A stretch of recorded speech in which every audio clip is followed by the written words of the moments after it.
Hi everyone. Okay, thank you for joining the reading and thank you for returning and thank you for all your likes, shares, and subscribes. They're really very appreciated.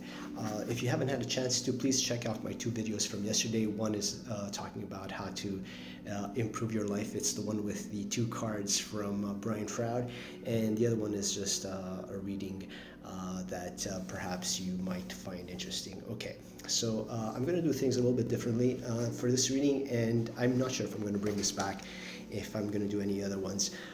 Basically, what I did was I found some Western philosophy, some Eastern philosophy, found a couple of concepts that fit in together well, and I decided to do a tarot reading based on the concepts that are in these two books.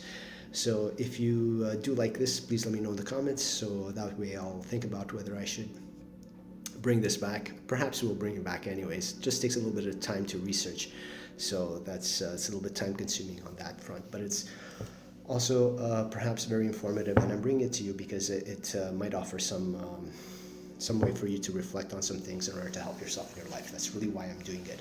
Not only because it's interesting, but perhaps because it can help you. Okay, so we start off the reading with the main concept of this reading, which is from Sri Nisargadatta Maharaj, and he's basically talking about conditioned and unconditioned awareness consciousness, okay, which is called in the Eastern philosophies also as with the witness and cultivating the witness, okay, so becoming conscious of your consciousness. Okay, so the student asks Nisargadatta Maharaj, and the witness depends on the real? And Nisargadatta Maharaj answers back saying, the witness is the reflection of the real in all its purity. It depends on the condition of the mind. And then he pretty much goes on to offer an example saying that, when a body of water is, or even a puddle is very calm, it can reflect either the moon at night or the sun in the day, right? But it's got to be very calm, because otherwise it doesn't reflect. And it's the same thing with our state of mind, right? You can better reflect your higher self and all those good thoughts when you're feeling calm with your mind. So we're going to present the clarification to this, okay, with some principles. They're called Four Keys to Higher Awareness, and this is by Wayne Dyer. Okay, and fits in really nicely actually, because he talks about the witness as well. So he's got four principles. These are the four principles to higher awareness, four keys to higher awareness. The first one is banish the doubt. The second one is cultivate the witness. The third one is shut down the inner dialogue. And the fourth one is free the higher self from the ego. Now, if we take our cards in order to determine perhaps where you are, and so perhaps where you need to help yourself, and what can happen, perhaps, if you do follow this guidance from this reading. So if we take the first one, banish the doubt, what we have, the card that is associated with it is the King of Cups. Now, the King of Cups is somebody who obviously is calm. Look at him, okay? So he's got his emotions, they're very calm. And it would appear that from an emotional basis, okay, you have banished the doubt, okay? Emotionally, you don't have any doubt. It doesn't appear to be in this reading with the King of Cups. So perhaps the doubt, if there is any, comes from someplace else, comes from your mind, okay? And the next card, in fact, okay, while it is associated with the next principle, I want to bring it in because the first card says that you basically have no doubt in terms of your feelings, just with your mind. You're probably considering various different scenarios. Will I get the job? Will I not get the job? Is the job for me? Is the job not for me? Does the person really love me? Does the person not love me? They apparently do show that they love me, so I feel really confident about it, but then I have these other questions, so intellectually I'm questioning, okay? So perhaps the doubt is, if there is any doubt, because this can also represent balancedness, if there is such a word, okay? So it's, if you do have any doubt, it's intellectually. But if we take this as being balanced, because 5 and 6 are right in the middle, so you have 1, 2, 3, 4 before it, and you have 7, 8, 9, 10 after 5 and 6. It could also represent that you have banished the doubt intellectually as well, because it's right in the middle. Okay, so you're balanced. Okay, it's not one extreme, it's not the other. So you're going to have to decide for yourself. Obviously, everyone's situation is different, and so I can't tell. So you're either very balanced and you banish the doubt, not only emotionally, but you've banished the doubt also intellectually, or You banish the doubt emotionally, but intellectually, that's where you probably haven't banished the doubt. Okay, so it's encouraging you to banish the doubt. What's the second key to higher awareness? It's cultivate the witness. Now remember I told you that in Sri Nisargadatta's passage, cultivating the witness means becoming conscious of being conscious, becoming conscious of your higher self.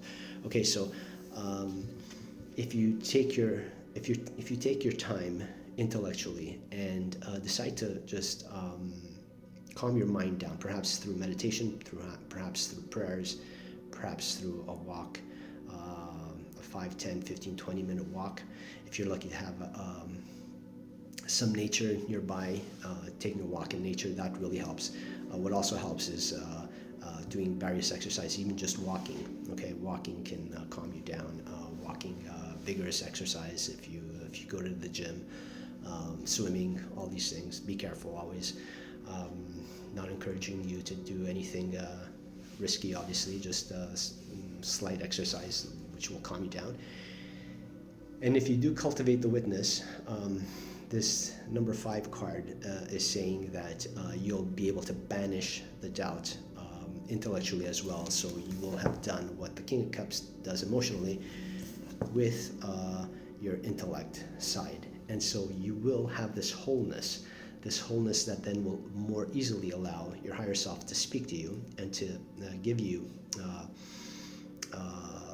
hints, ideas, creativity, suggestions that will help you to achieve your goals, to make a decision for a job that you're looking at, for a relationship, etc., whatever it is in your life. Okay, and with this wholeness, actually, it's quite interesting because then look at what we have. The next card, which is related to the principle of shut down the inner dialogue. We have the wholeness card. Okay, because it's a circle. Okay, so it's fortune. So this is what it can lead to. Okay, if you banish the doubt emotionally, which you have, and intellectually, which perhaps you have, perhaps you haven't, depending on your situation, as I explained. You shut down the inner dialogue and you get this wholeness, and this wholeness which brings fortune, the wheel of fortune. Okay, so why? Because you'll be able to cultivate the witness, and you won't have all those thoughts flitting about in your mind, and you will have banished the doubt intellectually, and your higher self, you're more receptive. You're going to be that puddle of water that's calm, that reflects the moon or the sun or the lake, that reflects the moon or the sun. So you will have fortune and you will feel wholeness. And then the 4th key to higher awareness is free the higher self from the ego. And if you do that, not only do you have fortune, but you get a wish fulfillment. Okay, and why? Because of this connection, this wholeness that you'll have, this connection that you'll have to your higher self, which will be able to much more easily lead you to the right path for you, because you'll be able to be in a mode of receptivity that takes into consideration the cues, the ideas, the creativity that your higher self is giving you, and you'll be able to decide whether the job, the person is right for you or is not, or perhaps how to better improve yourself in order to become a match to the job or to become a match to the person that you're thinking about. So basically, this is the reading. Please let me know in the comments if you do like this reading. It really worked out this time because I found 2 passages from 2 different books that were both talking about the witness, and I chose the cards and then gave you the explanation. Obviously, maybe they can even be contrasting. Maybe 2 passages could be contrasting. That would probably be interesting as well, given with what the tarot cards say later. So I'm not sure if I'm going to continue this or if I'm not going to continue this. I do find it interesting, and I also think that it could be helpful, which is why I presented it. So if you did find it interesting, if you did resonate, let me know. If you didn't resonate, that's fine. Come back for another reading. That's okay. And if you did resonate, please let me know, so that way I'll consider whether to bring this back for some more. Okay, so thank you very much, and